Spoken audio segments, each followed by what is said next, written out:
I'm Sarah Wood-Vallely, and I'm really excited that you signed up for this course.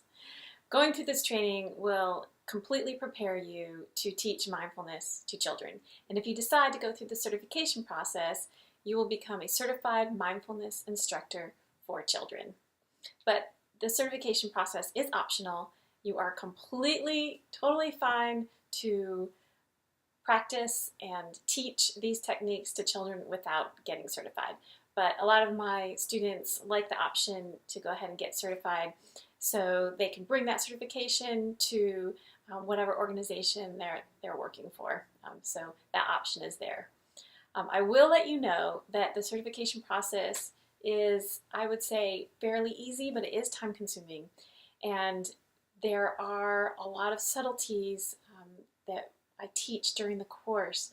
So it is really important, if you are interested in becoming certified, to make sure that you listen to and watch all of these videos very carefully, maybe even twice, and to have minimal distractions. For example, if you have children, to make sure that you have childcare for your children while you are taking this course, because you are a student and you deserve to have that time and to be completely focused, and I wouldn't want you to miss anything that would make it really difficult for you to get certified.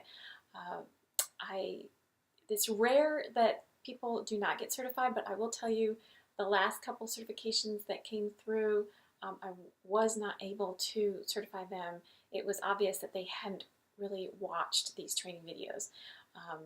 So I just want to extend that to you right now in the beginning, not to scare you in any way. It really is not a big deal, but it is kind of a big deal if you don't listen and watch and learn from these techniques. And there's certain guidelines that you follow to go ahead and get certified, which I will explain to you completely. By the end of this course, you will know all of that inside and out.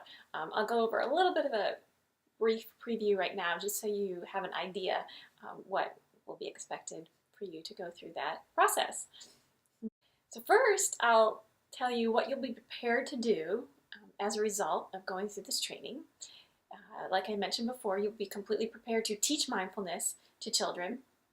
You'll be prepared to teach your own classes, a group of children, as well as working one-on-one with children. Years ago, when I started out, I actually did teach one-on-one. I considered myself a meditation tutor, and I charged about the amount that maybe a math tutor would charge, or a piano teacher, something like that. So if you're trying to figure out rates for work like that, that's what I used as a guideline.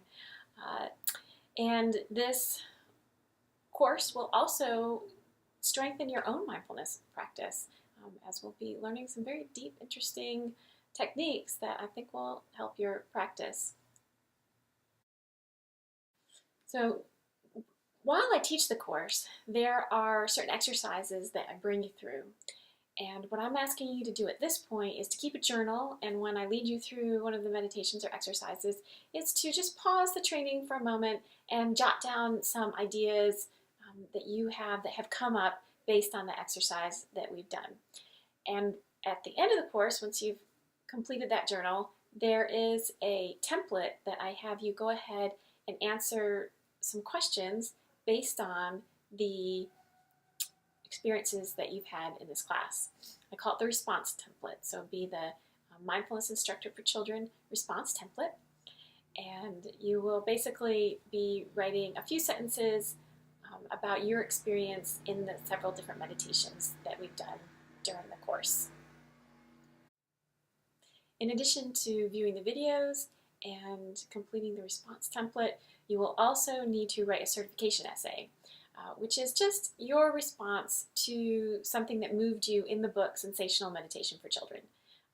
This is not a highly technical piece of writing that you need to generate. It's just almost as if you were writing in your journal, something that moved you in the book, and you go ahead and write about it. I do like to make sure that the people that take this course have read the book, and so this is just one way that I can get an idea that you've read the book. So it's pretty easy.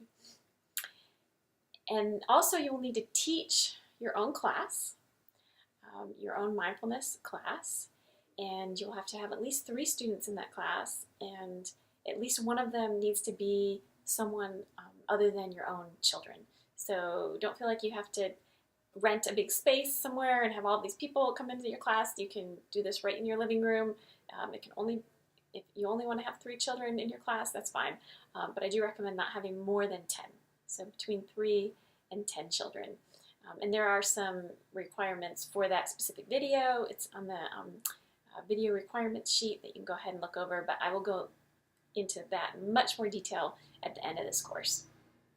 And one last piece to the certification, which my students usually find the most rewarding, is you do have to practice mindfulness for 60 minutes once a day for a week. And I have some questions that you'll answer during that process. Well, not while they're meditating, but afterwards. So again, good idea to keep a journal. And also make sure that you're aware of what those questions are before you go ahead with your practice. So just as a recap, to become certified, you will need to view these videos, to complete the response template, to write the certification essay, to teach your very own class, and to practice mindfulness once a week for 60 minutes. And there's another response template for that as well. Like I said, it's not super hard, it just takes some time. If you haven't already visited the handouts page at sarahwood.com/handouts.htm, you will find there several documents that will help you along your journey through this course and getting certified and teaching mindfulness to children. There are several sample mindfulness exercises that you can lead the children through. There's teaching objectives and more. So make sure you go ahead and check that out and go ahead and print off those documents to use during your training. Another resource that you'll need during this training is my book, Sensational Meditation for Children. Most of you probably have the second edition. If you have the first edition, which was from a long time ago, then go ahead and email me and let me know, because there are several actually mindfulness pages that are not in that older version. So go ahead and let me know so I can email you the missing content so you don't have to go out and buy the new version. Don't need to do that. Some of you may have this book in an e-book format, which is fine, and hopefully during this course I'll remember to point out which section that we are in opposed to a page number, because I know that you don't have page numbers, so hopefully I will do that. Before we jump into the content and really get started, I just want to tell you a little bit about myself and my background. I've been teaching meditation to children and training adults how to teach meditation for children for a very long time, almost 20 years. I started doing this back in 2001 when nobody, hardly anybody, talked about teaching mindfulness or meditation to children. It just wasn't a thing. It was so much not a thing that when I taught my first course, I had someone fly in from Canada to California, where I was living and teaching, and she had a hard time in customs because the customs officer did not believe her story that she was coming to the United States to learn how to teach meditation to children. So it's really great now, almost 20 years later. It is pretty much mainstream, this idea of teaching mindfulness to children. And back when I started, people didn't really talk about mindfulness very much. It was more about guided imagery and things like that. So a lot of my techniques in my book are based in guided imagery. However, I've added a lot about mindfulness to my second edition. And I personally practice mindfulness. So I think I have a bit to share on the subject for you and the special ways that we can introduce it to children so they really get it and really get a lot out of it. I live in Asheville, North Carolina with my 2 children, and I'm actually a public school teacher. I teach math at a local charter school, and I do some mindfulness with my math students. Very important. Really helps them get in the frame of mind and helps their brain just soak up all that good math that they need to learn. All right, we're going to go ahead and get started and start talking about the stream of consciousness. And this is comprised of the thoughts, the sounds that are going through our minds most of the day, most of the time. Some people have conversations in their heads, have conversations with themselves. Not weird, totally fine.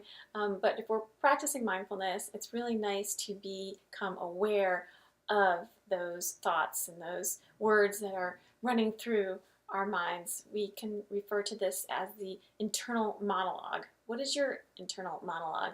How are you conversing with yourself? Let's take a moment and notice that. Maybe you can remember some streams of consciousness that you've been aware of in the last few days.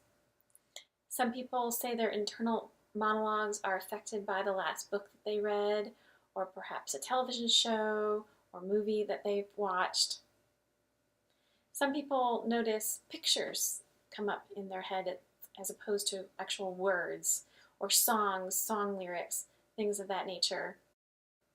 I do encourage you to reference the internal monologue sheet. This did come directly from people that shared about what was going on inside of their heads, their own stream of consciousness.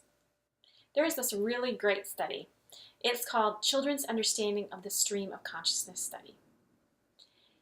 And this study was conducted by two researchers. One researcher stayed in the laboratory, and the other researcher brought subjects into the laboratory one at a time. The subjects were as young as 3 years old all the way up to adults. And the subject that sat in the laboratory sat in a chair and looked at a blank wall. Nothing on the wall, just a blank wall. The other researcher brought the subjects in one at a time. And when they brought the subjects in, they asked the subject to look at the person sitting in the chair, looking at the wall, and ask them this question. Is that person that's sitting over there in that chair looking at the wall, is their mind empty of thoughts and ideas?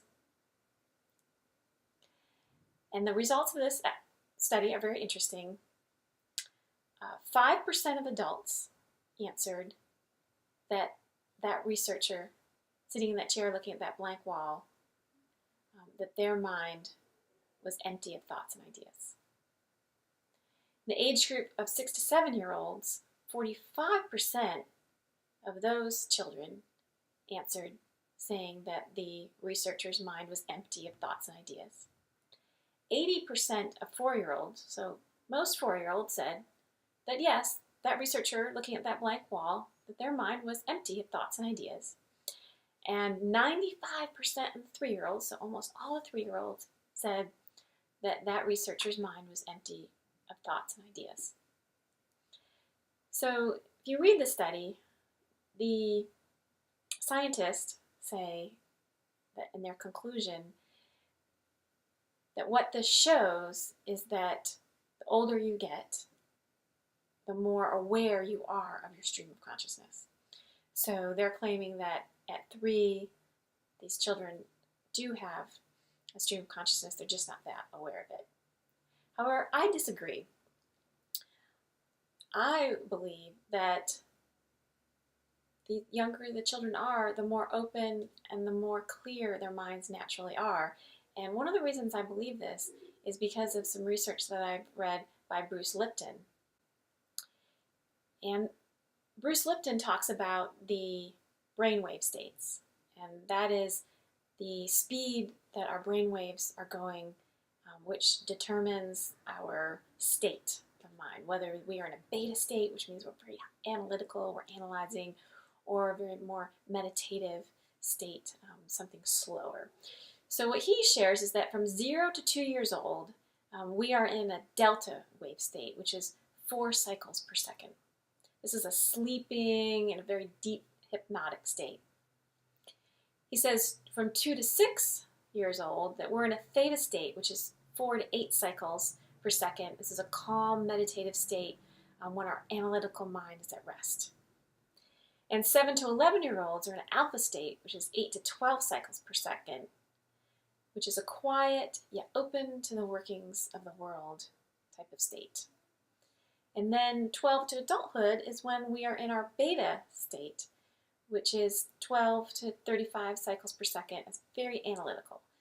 This is when we are really analyzing and breaking things down and breaking things apart and thinking very deeply about whatever it is that we're focused on. So you might be wondering, well, if children are naturally more clear and quiet in their minds the younger they are, do we teach mindfulness to children? And the answer is yes, we do. Because as they're growing up, as they're maturing, they are moving into more of this beta state where they're becoming more and more analytical, which becomes tiring and it causes stress. And it causes all the other issues that I know that you already know about, and that is why you found this course. So as we teach them, even at a young age, some of my students even start as young as 3 years old working with children. I start at 5, but even when starting at that young age, we're teaching them the practice.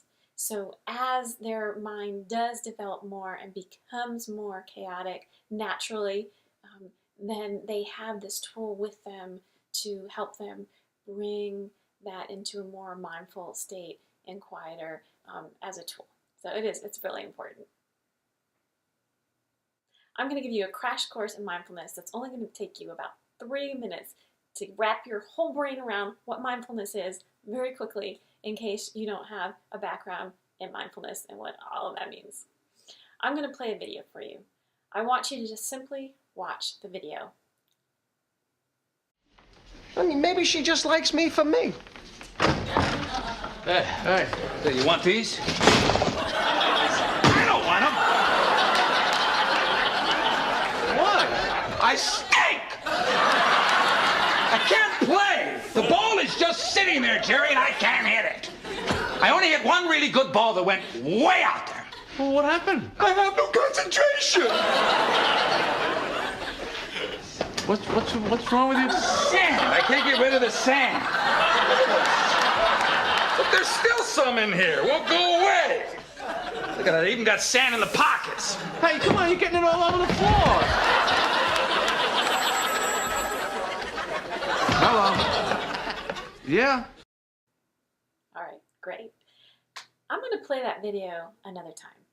And this time, I want you to step away from the story of what's happening in that video. And instead, I want you to notice the colors that the actors are wearing, the colors in the set, and the objects that surround the actors. I want you to notice the tones and the pitches of the actors' voices, not necessarily what they're saying, but the tone and pitches of their voices. So we're going to take a step back and we're going to notice these other elements of this video. I mean, maybe she just likes me for me. Hey, you want these? I don't want them. Why? I stink! I can't play. The ball is just sitting there, Jerry, and I can't hit it. I only hit one really good ball that went way out there. Well, what happened? I have no concentration. What's wrong with you? Sand. I can't get rid of the sand. But there's still some in here. Won't go away. Look at that. I even got sand in the pockets. Hey, come on, you're getting it all over the floor. Hello. Yeah? All right, that's mindfulness. Mindfulness is taking a step back from the story and noticing instead of interacting. It's a completely different experience, and it affects the brain in a completely different way. And so this is why we, those of us who practice mindfulness, gain from all the benefits of mindfulness, because we are using our brain in a different way that helps calm us, centers us, and brings us into that quiet place. When we step back and we notice these other elements, we notice what we're seeing, we notice what we're hearing, not the story. All right, so what is mindfulness? There's so many different definitions out there. There's so many different perspectives. You'd be surprised. So I come from more of a purist perspective because of my training in Buddhism. in Vipassana, which is the Buddhist mindfulness technique practice. If you're interested in checking that out, it's really, really a wonderful practice. So in the purest sense, a definition of mindfulness is noticing with a particular kind of attention, a non-judgmental attention. A more mainstream definition of mindfulness is practicing concentration and noticing in conjunction with loving kindness. And a more layman's way of defining mindfulness is more of an interchangeability with the definition of meditation. Mindfulness, meditation, same thing. No, not really, but that's a lot of what you'll hear out on the street. The reason that mindfulness is not meditation is because mindfulness is practiced, yes, sometimes during meditation, certain types of meditation, but it's also practiced in life. It can be practiced eyes open, walking around. It can be practiced while you're doing your dishes. It can be practiced while you're sitting in quiet meditation with your eyes closed. Either way. So just to be clear about the differences between mindfulness and meditation. A mindfulness meditation is noticing what comes up through our senses, including inner, while meditating. Distracting thoughts and feelings are not ignored, but are rather acknowledged and observed non-judgmentally. In practicing mindfulness, noticing what comes up through our senses, including inner, during any activity, distracting thoughts and feelings are not ignored, but are rather acknowledged and observed non-judgmentally. So in mindfulness, some of the terms that we use are form and content. So from this story, this video, the content is Kramer is upset about the sand, which is very concrete. An example of form would be the red object in the video. This is a little bit more abstract. What we want to do when we practice mindfulness is step away from the content, and a means of doing that is focusing on the form, and that is what's happening right now at a little bit more of an abstract level. What things sound like, what colors things are, what things look like, and such, instead of our thoughts about a thing, whatever it is. So when we're practicing mindfulness, what is it that we want to focus on? What are we noticing when we're practicing mindfulness? We're noticing the sounds in our environment. For example, a fan, a clock ticking, birds chirping outside. Or we might be noticing details about the breath, the tickling inside our nostrils, for example, the movement of our chest up and down while we breathe, the sound of the air moving through our nose are some things that we would tune into when we're practicing mindfulness, when we're becoming more mindful of our breath. Or we might zone in on body sensations. The pressure of the child's bottom on a cushion would be an example of that. An itch that the child wants to scratch would be another body sensation that they could be noticing while they're specifically focused on that in their mindfulness practice, on their body. And sight, sometimes we practice mindfulness with our eyes open, and so we would be noticing what is before us. If we're outside, we might be noticing the details of a tree or the small blades of grass. As another type of mindfulness, we might be focused on our own emotions or desires, which is a little bit more advanced for young children. For example, I want to get off of this cushion is something we might notice, a desire come up while we're practicing mindfulness. Or a child might notice, I'm excited about playing outside with my friends after school. So noticing that desire that's coming up while they're practicing mindfulness. And something else that we might focus on during mindfulness is our thoughts, which is even more advanced for children, young children. For example, what are we going to do after this meditation? Might be a thought that they'll notice, or I have a lot of homework to do. Might be an example of another thought that might come up and might be something that would be the object of your mindfulness. It's what you become mindful of.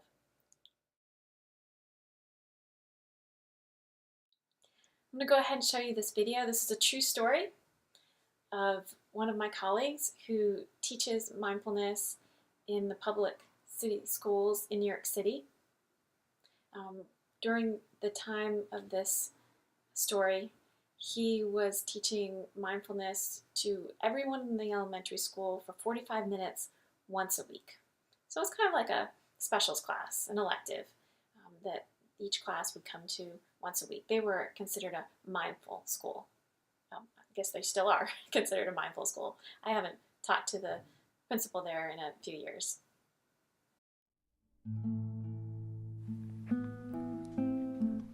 George arrived his first day with a large standing bell made of glass, or singing bowl as some of us call them, and 2 smaller standing bells.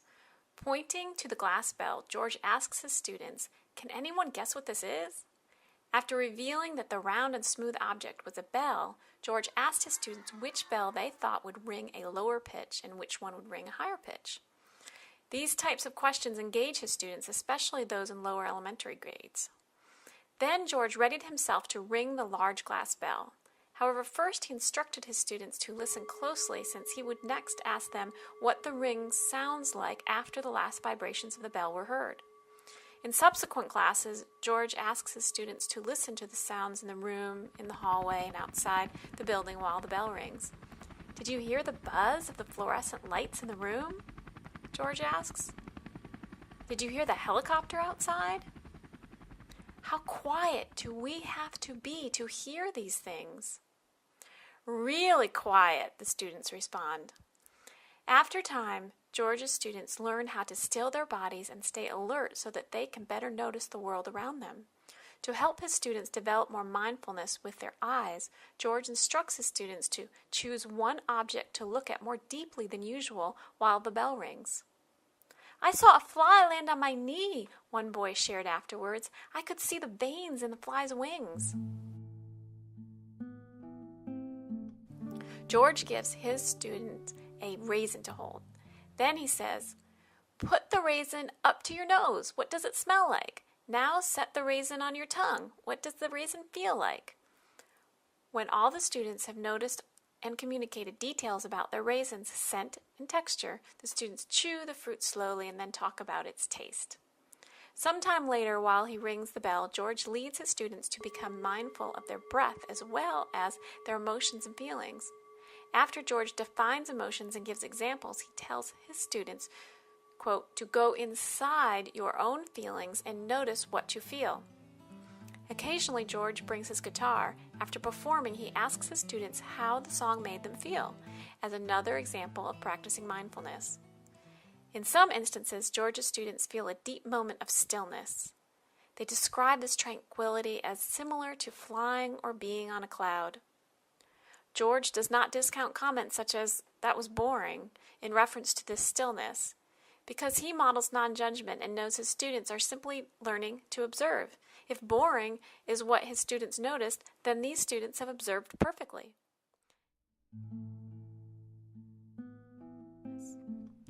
Timo Hughes, the school's principal, wants his students to resolve conflicts through words instead of physical fighting. He believes that if the students become more mindful, they can see more clearly and make better choices. A 3rd grader says, "When I hear the bell ring, it makes me feel calm and focused." Hughes has overheard students making comments such as, "Are you in the present moment?" One student jested, "That was mindlessful."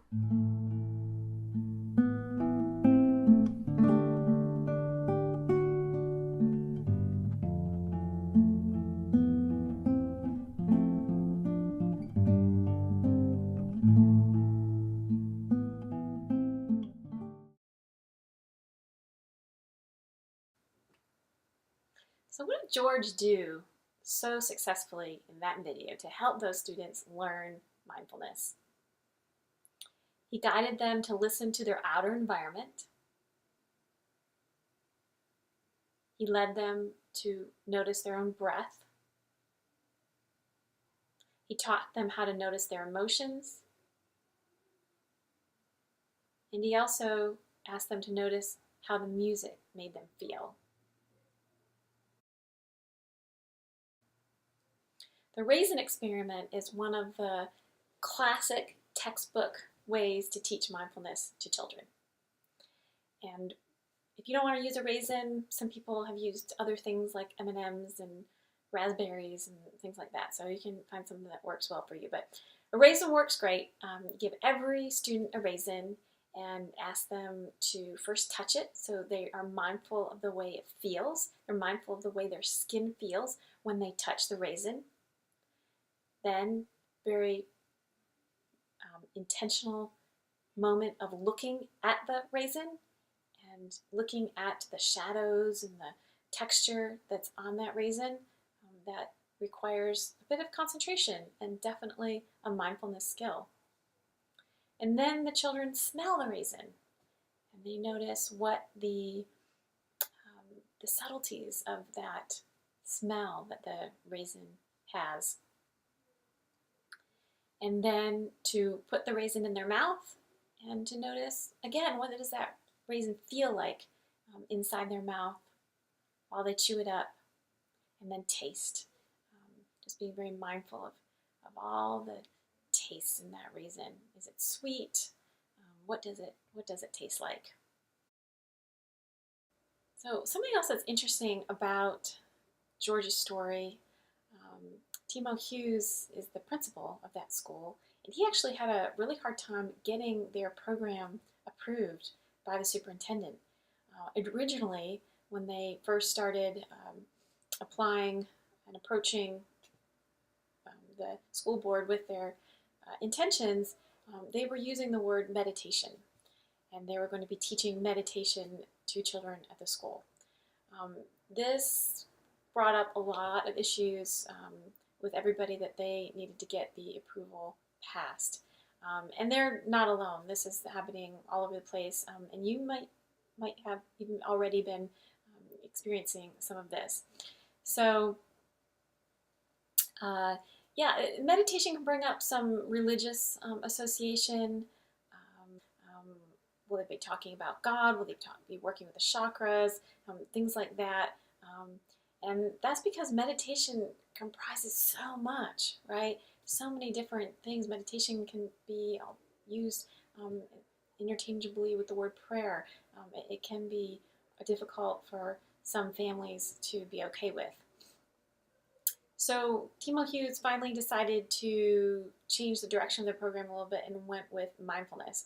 And when they made that change, they were able to finally get their program approved. So it's really interesting how words, what words you're using can make a big difference in what people are comfortable with. So this might be helpful if you're going to be working with a school, some of the ways, some words that you use. And even mindfulness can bring up some feelings for some parents because it is associated with Buddhism, and Buddhism is a religion. So later in the course, I'll show you another video from California, and they use the term quiet time, just quiet time.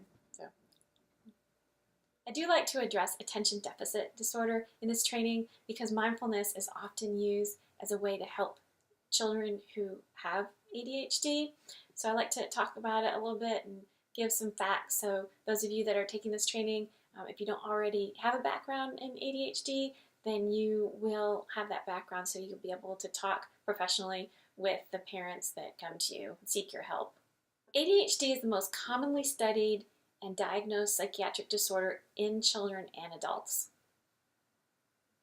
The causes for ADHD are unknown unless due to head injury or other cases, possibly hereditary. And 6.5% of children are diagnosed if using the DSM criteria. I don't know if you've read any Dr. Amen's books, but he has some really insightful ideas about neurology, neurological conditions, ADHD among them. In his work, what he's found is when people who have ADHD are engaged in a cognitive task, that the brainwave states in the prefrontal cortex are more of the alpha and theta brainwave states. So this means that the brainwaves are actually slower, which is actually counterintuitive because you would think with ADHD that maybe something's going on in the mind a little bit faster than someone without ADHD, but it's actually going slower. And the issue with that is it's very uncomfortable. It's uncomfortable to have your brain waves in your prefrontal cortex moving more slowly than they maybe normally would. And so when you're in this discomfort, in this uncomfortable state, you're drawn to activities that stimulate that part of our brain. So people with ADHD are often attracted to high energy sports, even maybe dangerous sports. Video games are another activity that stimulate this part of the brain very well. And it seems counterintuitive, but these activities that are very stimulating actually give a sense of comfort. It is more comfortable because that part of the brain is being stimulated. What's also important to understand about the brainwave states in the brain is that the blood flow is dependent on the brainwave speeds. So if the brainwaves aren't moving at the rate that is optimal, then the amount of blood flow to the brain is compromised. Meditation and medication both affect those brainwaves in the prefrontal cortex, speeding them up, which leads to better blood flow, which leads to feeling more comfortable, feeling more at peace. And if anybody's contemplating, thinking about should medication be used versus meditation, should meditation be used instead of medication, for some people, for some children, meditation is a means of bringing peace and remedy to the symptoms of ADHD. I will let you know that studies show that the combination of medication and meditation yield the best results. I have a study that I would like to share with you specifically about ADHD and mindfulness. It's called the Mindfulness Meditation Training in Adults and Adolescents with ADHD, a Feasibility Study. So a feasibility study means that they conducted this study to see if it was worth conducting future studies. The study consisted of 24 adults and 8 adolescents. They practiced a meditation based on breath awareness. On average, the participants participated in 7 trainings. The trainings include a short opening meditation, then a discussion, then an introduction of a new exercise, another discussion, a review of the at-home practice, and then a closing meditation. So the results were very good. 78% of the participants reduced their ADHD symptoms, and 30% of the participants reduced their symptoms by at least 30%, which is considered to be clinically significant and therefore feasible, something definitely feasible to keep conducting more studies on. What I found most interesting about this study is that after reading it closely, you find that it was the younger subjects that experienced the most improvement with their ADHD symptoms, and the adolescents actually meditated less than the adults did. So this really supports my personal experience in this belief that children do not need to meditate as much to get the same results as adults do, and that it is highly effective for children.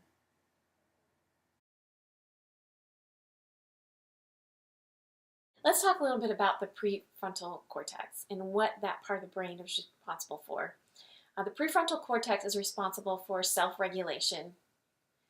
It helps us pause before we speak, helps us have empathy, and is a center for executive functioning, which is planning, being organized, things of that nature. Dr. Dan Siegel is a wonderful resource for the brain and mindfulness and how mindfulness positively affects the brain. He's a clinical professor of psychiatry at UCLA School of Medicine, and he wrote a book called The Mindful Brain. And we'll go ahead and watch this video in which he is in. For children, we're very interested in seeing if education can develop parts of the brain that develop early on, called the prefrontal areas, the part just behind the forehead, that help give you the capacity, for example, to pause before you act or to have empathy for others. And at this point, education, for the most part, focusing on reading, writing, arithmetic, is not helping the prefrontal cortex develop directly.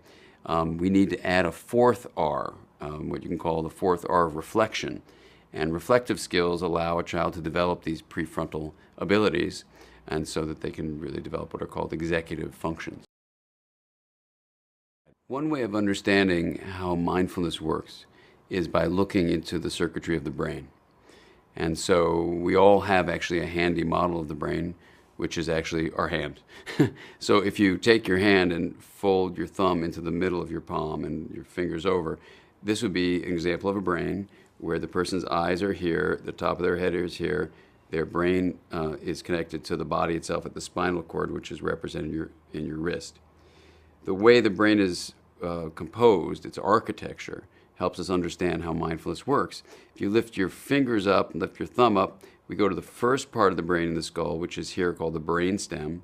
And this is where you have the regulation of the body, and where you also have the fight, flight, and freeze response that are created. This area of the brainstem, very primitive area, works together with the next area that's on top of it called the limbic area, and this is represented by the thumb. The limbic area helps generate our emotions. There are parts of it that help us feel our feelings. We also distinguish different aspects of memory, and in particular, this limbic area responds to our relationships. Okay, now this limbic area and brainstem area, they work together. And because these are below the next area of the brain, the cortex, we call them subcortical. A lot of our impulses, our automatic behaviors, our just innate learned reactions to things, our instincts, are driven by these subcortical areas, including information that comes up from the body itself. Your heart pounding, your intestines churning, feed up to the limbic area in the brainstem and get you all revved up. So that's a kind of loop that creates what we call our emotional state. The cortex developed when we became mammals also, as the limbic area did, but the front part of this cortex, from your second to last knuckles down to your fingernails, the front part developed when we became primates, and this part where your fingernails are is called the prefrontal cortex because it's the frontmost part of the frontal lobe. This is the part that's most developed in humans. And it's this part that gives us the ability to pause before acting on an impulse. And the way it works is there are fibers that come down from this middle prefrontal area that actually calm down the irritable limbic area or brainstem area. Literally, this prefrontal region regulates the lower subcortical, limbic, brainstem, and even bodily areas. So, in many ways, what we think happens is mindful awareness practice creates a state of activation in that moment that in a way harnesses the power of this prefrontal area in that moment. As you repeatedly practice something, that state can become a trait because neurons which are firing together wire together. So with the strengthening of this prefrontal area, what happens is, for example, if a child is angry, And the brainstem is activating a fight response. The limbic area works with that to develop a feeling of fear. There's a sense of betrayal by what happens. So you're really angry, you're burning up, your heart is pounding, and everything is going to get you to fight, to get a knife, to get a gun, to hit someone, to do something really violent. But your prefrontal cortex has you pause. And the very parts of the brain that allow you to pause are also the same part of the brain, this middle prefrontal area, that allows you to have insight into what's going on. My heart's pounding, I'm really angry. Empathy for someone else. Maybe that guy didn't mean it, or maybe he's doing the best he can. And then even a sense of morality. So when we develop the middle prefrontal areas, we actually can not only pause, but we can think of the larger social good and enact a behavior that's better for everyone. And that's where mindfulness really alters things like bullying, like violent acts of aggression. And it's where mindfulness can change the world, literally one person, one relationship at a time. So like I said, mindfulness is a practice in training your mind. And to understand that, we do really need to understand the power of practice and how practicing something in your mind really does work for your whole being. There's a study called From Mental Power to Muscle Power, Gaining Strength by Using the Mind. This study was conducted with 30 adults by the Cleveland Clinic Foundation, and it took place over 12 weeks, and they worked for 15 minutes per day, 5 days a week. And what they did in this study is very interesting. They used the finger flexor muscles. And one group physically flexed their finger abduction muscle for 15 minutes per day, 5 days a week. Another group visualized flexing this muscle. They didn't actually physically flex this muscle, but for 15 minutes per day for 5 days per week, they visualized flexing this muscle. And then there was a third group where they didn't do anything. They didn't visualize flexing the muscle, nor did they physically flex the muscle. So the results of this study are really interesting. The group that physically flexed their muscle, their finger abduction muscle, increased their strength by 53%. And the group that visualized flexing their finger abduction muscle increased their strength by 30%. And the group that did neither, didn't do it visually or physically, they had no change at all. If this intrigues you, you might want to Google mental rehearsal. This is the school of thought that when we practice something in our mind, we get better at it everywhere else. And that's so much about what mindfulness is. We are practicing in our mind to take a step back from that story, notice the form that our life takes more than necessarily the content, which in turn helps us so much in social situations, as far as children who are having issues with impulse control, when they learn how to take that step back and notice what's going on around them, being more mindful, they are able to take a pause before they take an action and make choices that are best for them. All right, I know I'm throwing a lot of studies at you here in this first video, but I think they carry a lot of weight. They are also a great way to communicate the benefits and the value of mindfulness to those parents that you're going to be working with. So this other study is called Practicing of Meditation by School Children and Their Levels of Field Independence, Test Anxiety, and Reading Achievement. This study is actually pretty old. It's one of the first studies that uses children as subjects and researches meditation.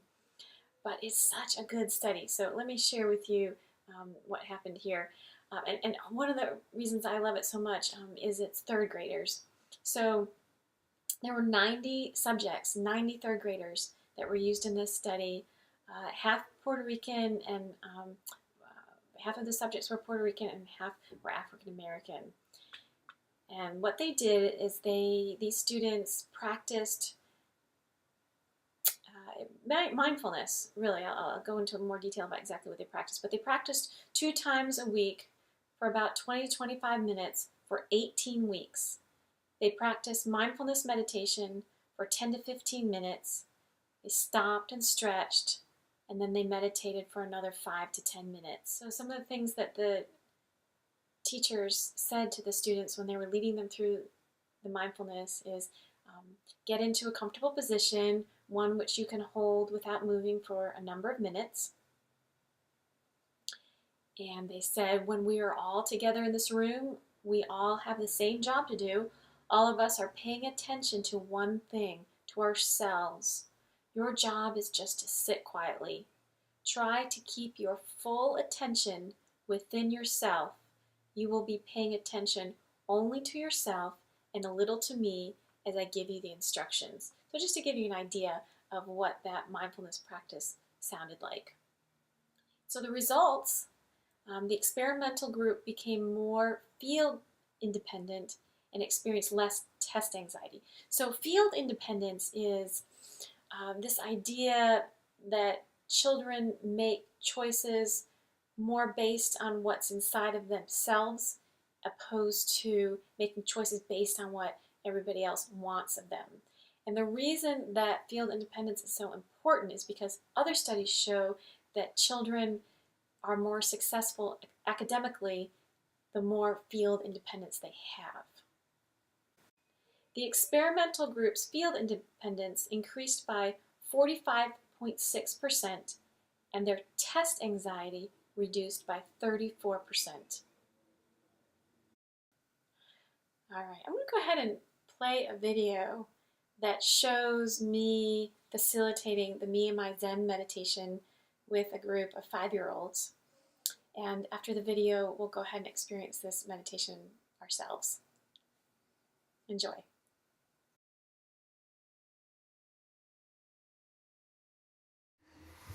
Does it rise and fall? Let's put it right up here. Try taking a deep breath. Okay, who else is making it rise and fall? Good, and you can look at your belly and watch it rising and falling. So we're gonna move yours down a bit there. Okay, it's rising, and put your hands down. Put your hands down on the floor, there you go. And watch it rise and fall. Okay. Okay, just let go of it. But there you go.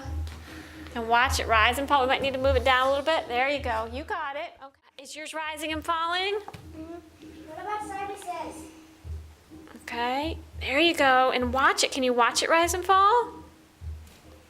You watch it? Let's do this here. Okay, good. You got it. You're doing it. It's rising and falling with every breath. Oh, you guys are so good at this.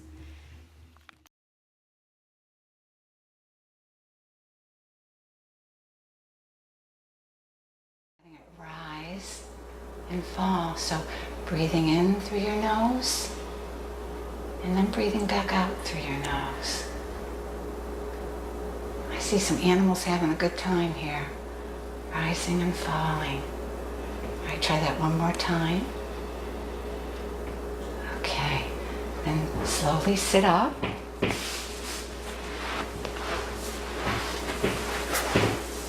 right. Did you notice anything different about your breathing this time when you laid down? I see you're going, yes. Share with us. The animals are going up slowly and then down. So you really felt your belly rising and falling. Okay.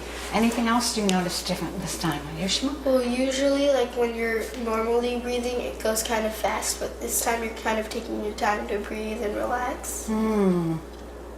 When you're laying down, your tummy kind of goes like inward and then it goes out. So you really feel it expanding.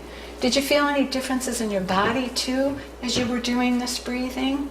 You're saying yes. What differences did you notice in your body? I felt all relaxed, like my shoulders felt all like smooth, and I felt like keep on laying down and doing the exercise. It felt so relaxing. Okay. Anybody else would like to share? I kind of felt like slow energies.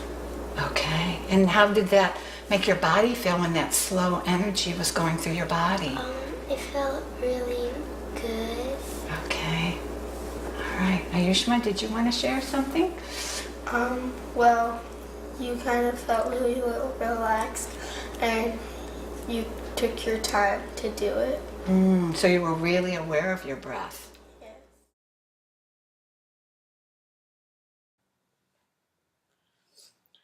All right, I'm going to go ahead and lead you through your first mindfulness exercise of this video course. It is the meditation Me and My Zen from the book. I'm just going to go ahead and read it right out of the book, which is exactly what you can do when you are doing your video, teaching your course video. I still like to read it right out of the book because if I don't, sometimes I get off on these tangents and I don't word things in a way that will maybe work as well for some of the children. For example, I might use words that are really so much based on feeling and leaving out words that are based on noticing and seeing. And so the way they're written, it gives a real nice balance. So anybody experiencing the meditation can get a lot out of it. So go ahead and get comfortable. You might want to go ahead and lie down or sit down in a comfortable spot while I go ahead and lead you through this meditation. All right, here we go. Page 86, Me and My Zen Meditation. It is in chapter 8, Mindfulness and Other Centering Meditations. Down. You might want to put a pillow under your head. The kids don't seem to need this, but adults kind of like that because you do have to keep your head up for a period of time during the meditation. So once you are lying down with the object on your belly, take in a deep breath and then let it out. Take in another deep breath and look at your stuffed animal or other object resting on your belly. Let's do this 5 times with your eyes open, looking at your belly. 1, breathe in, exhale. 2, breathe in, with your eyes open, looking at your object, breathing back out. 3, breathing in, watching and breathing out. 4, breathing in. And 5, exhaling. Now go ahead and lay your head down. Close your eyes and keep breathing in and out, but this time without opening your eyes. Instead, imagine that the stuffed animal is rising and falling on your belly. If you'd like, count your breaths. While you do this, you might notice yourself thinking about something else besides the stuffed animal or object on your belly. If you do notice a thought, say to yourself, "Oh, I'm thinking about whatever it is you're thinking about right now. Now I'm going to think about my breathing, my belly, and my stuffed animal again, or your object."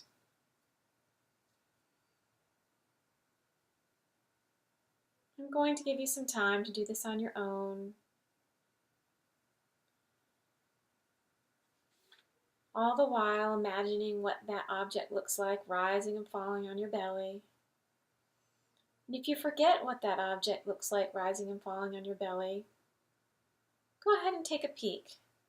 Lift your head up, open your eyes, and look at your belly for 3 or 4 more breaths.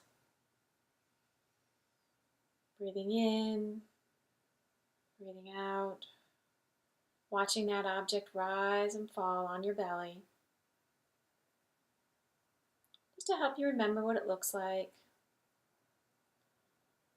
Then when you're ready, go ahead and close your eyes again. Lean your head back. Continue to breathe in and out, imagining what that object looks like rising and falling on your belly.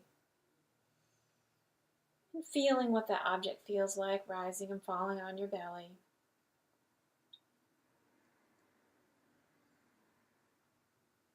I'll give you another moment to do that on your own, continuing your breathing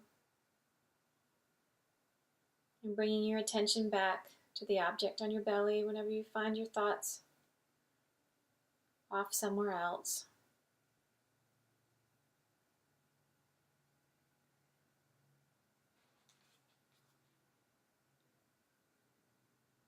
And go ahead and open your eyes. Sit up comfortably. Welcome back.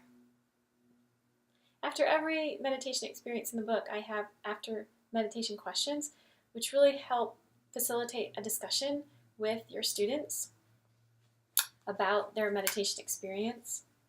The questions that follow this meditation are, what was your favorite part of the meditation? Did you notice thoughts about other things besides your breathing? Did you feel anything in your body or have any emotional feeling during your meditation? How do you feel now? And so I invite you to stop this recording, open up a journal, and write what you experienced during that meditation. I also invite you to share some of this on the Facebook group. It really helps to get a picture of what other people are experiencing with these meditations before you go ahead and lead your students through the meditations.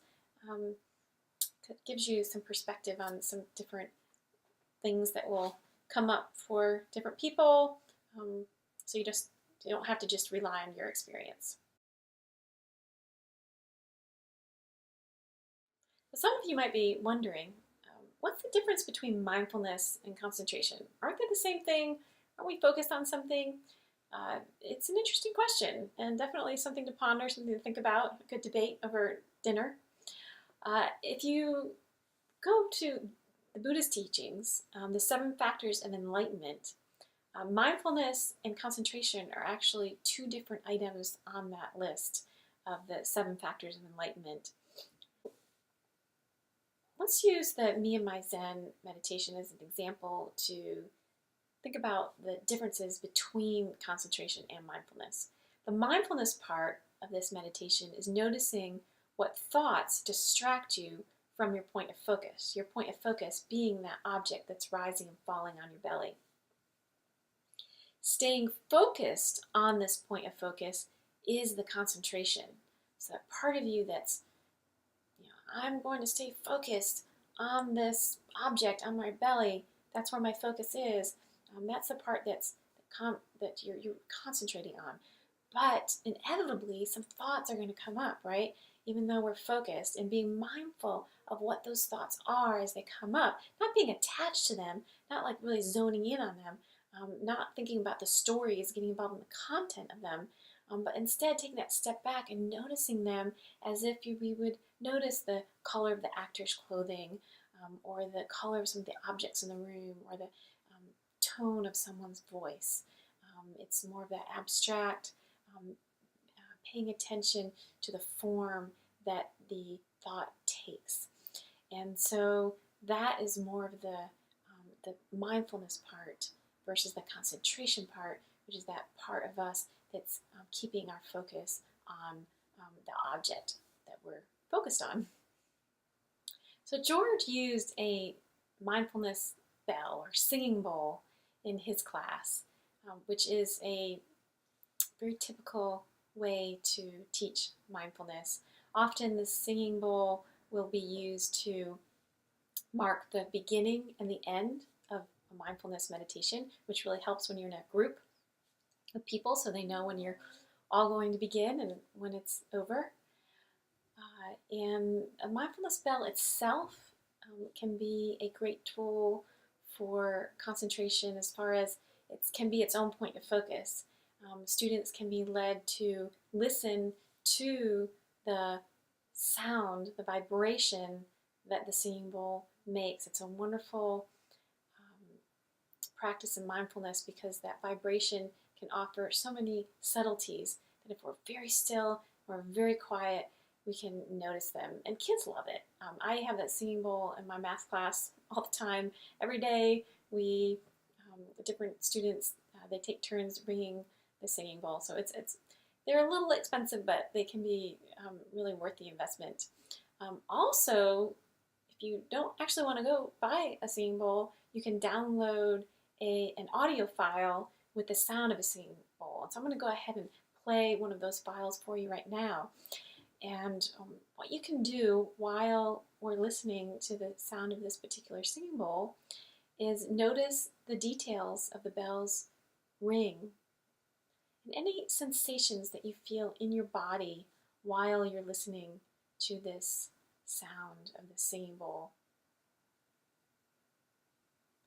And if it's not working for you to just simply notice the sound of the singing bowl, also notice your breath and the feelings in your body as you're breathing.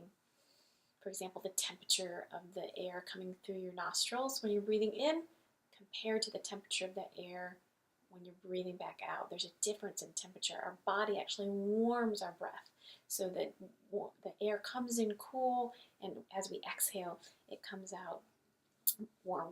And so it's a subtlety, but again, that's such a great practice in mindfulness. So I'll go ahead and ring that bell for you now.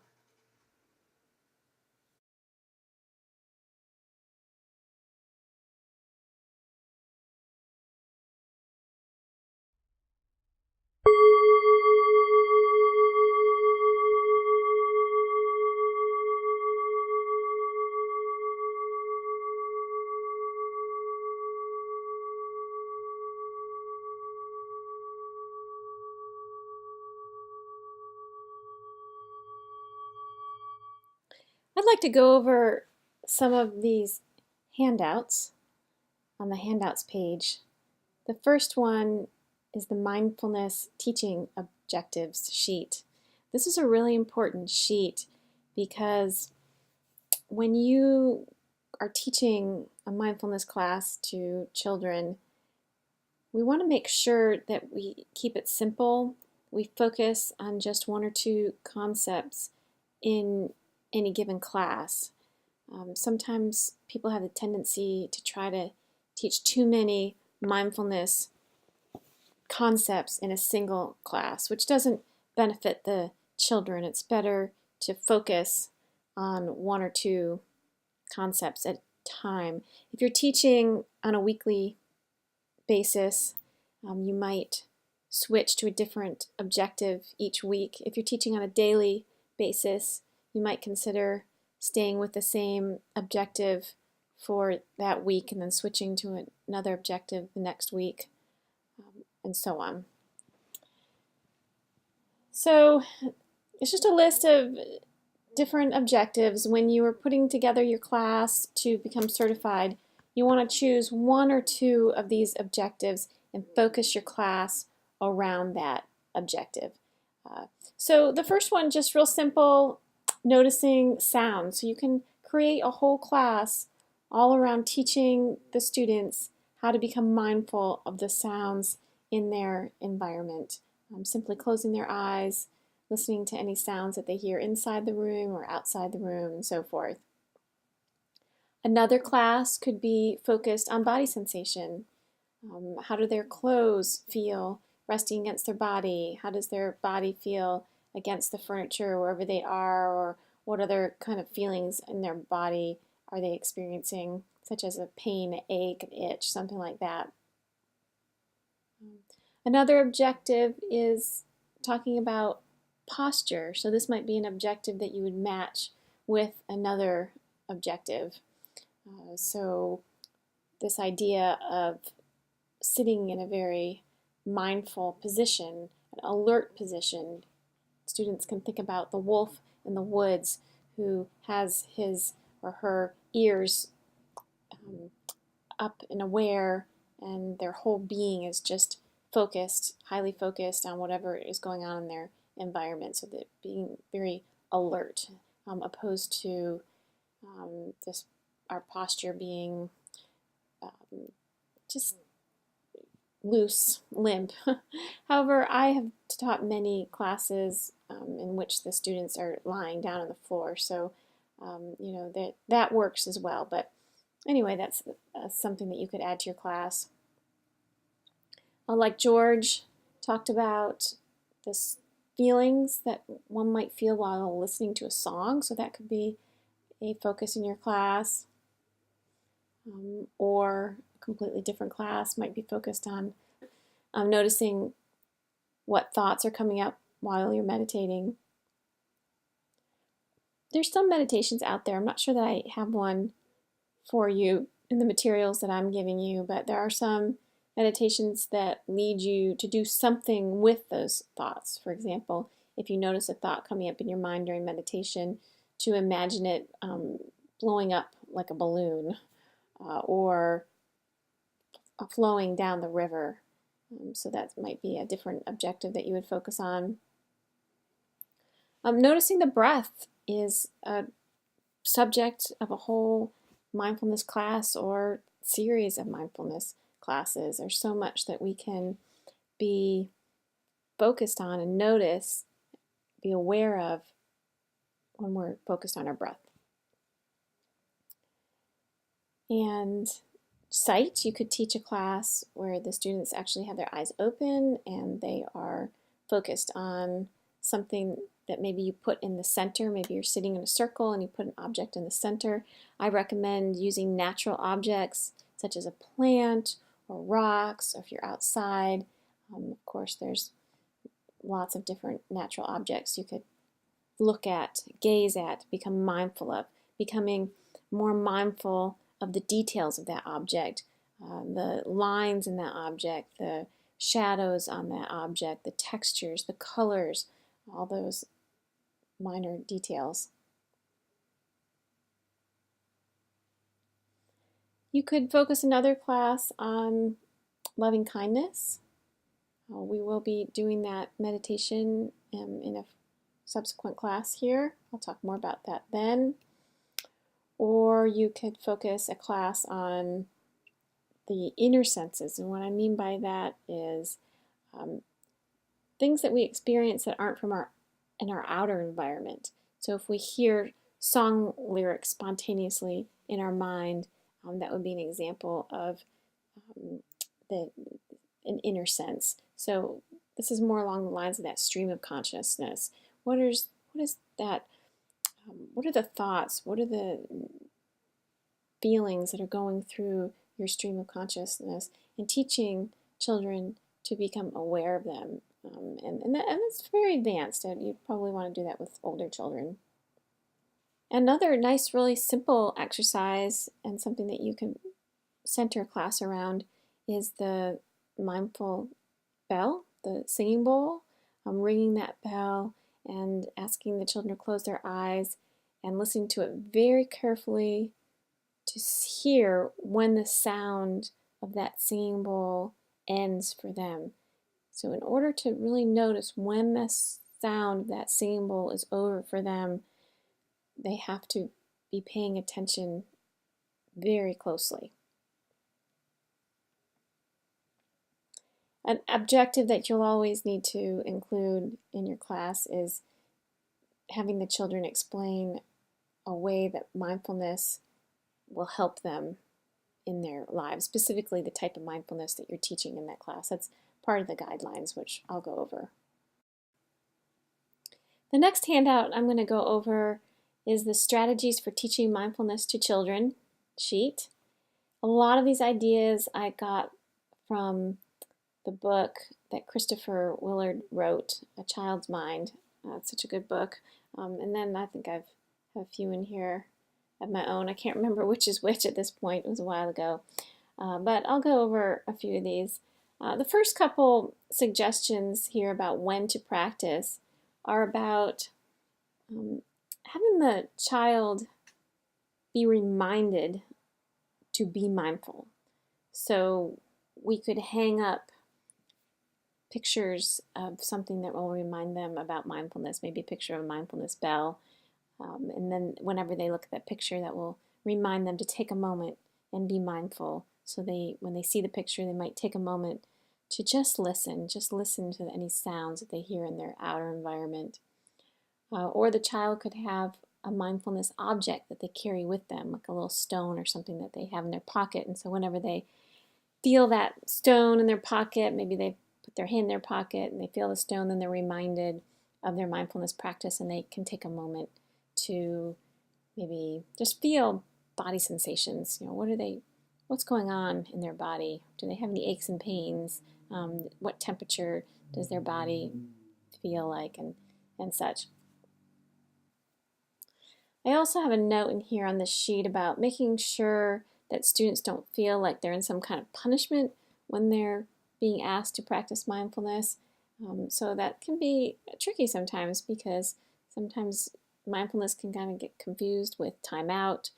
So we want to make sure that the child really understands that this is a special time for him or her. It's their time to find their center and be in a place where they feel really good and they really understand all the benefits that they're going to be experiencing because of their practice, and find enjoyment, personal enjoyment from their own practice. There's a neat game on here that I like to play with my students, and I don't even know if it has a name, but basically what you do is you're with a group of people and you're probably standing in a circle, and one person says the number 1. Doesn't matter who, anybody can say it. And then another person in the group says the number 2, and so on. And the object of the game is to make sure that not more than one person says a number at a time. So say somebody says 1, and then say 2 people say 2 at the same time. Then you would have to start over at 1. And it takes a lot of mindfulness, because you need to be very quiet, be very in tune with everybody in the circle, and notice to see who's about to say the next number. And you're not encouraged to use different signs and things like that. We want to do it without that. It's really just about noticing people's faces and gestures, and when they look like they're about to say a number, and being very quiet and mindful. It's a lot of fun. See how long it takes you to get all the way up to 10, because you might get up to 4 and then have to start all over again because 2 or 3 people said 4 at the same time. Another fun activity is to give each child a coin and ask them to stand on one foot and balance that coin on their shoe. You could even make it into a bit of a competition and see who can balance it for the longest. The last handout I want to go over is the list of mindfulness meditations, the approved meditations. When you go ahead and get your certification, go through that process, and you're putting together your class that you're going to be teaching, there are only certain meditations that are approved, and that's really to help you. I want to make sure you get certified and make sure that you use a meditation that will work really well. So you can use the Me and My Zen meditation, which we did today. There's also a meditation called the Mindfulness meditation in the book on page 84, also in the Mindfulness chapter. I think that's chapter 8. So either of those are all right, and then I have a few extras on this sheet. The first one on this sheet is called a body scan. Very typical way to practice mindfulness, just starting at the head or the feet, or wherever you start, and move through the body, tuning into each of the different areas of your body and noticing the physical sensations. The next meditation is about breath awareness. And the next one is called Mindfulness of Sounds. So being aware of any sounds that are happening within your proximity with your breath, or anything happening in the room where you sit. And then the next mindfulness exercise has to do with seeing. So this would be something you would do with your eyes open. This particular exercise asks the students to gaze at a plant and notice the details of that plant. And on this sheet I also have the how do my feet feel in my socks, which is an exercise that we'll do later in this course. Again, that's focused on physical sensations in the body. And the last one here is a loving kindness meditation, which we'll also do later in this course. But this is a good file that has all those meditations right in there in the same file, except for the two that you'll find in the book.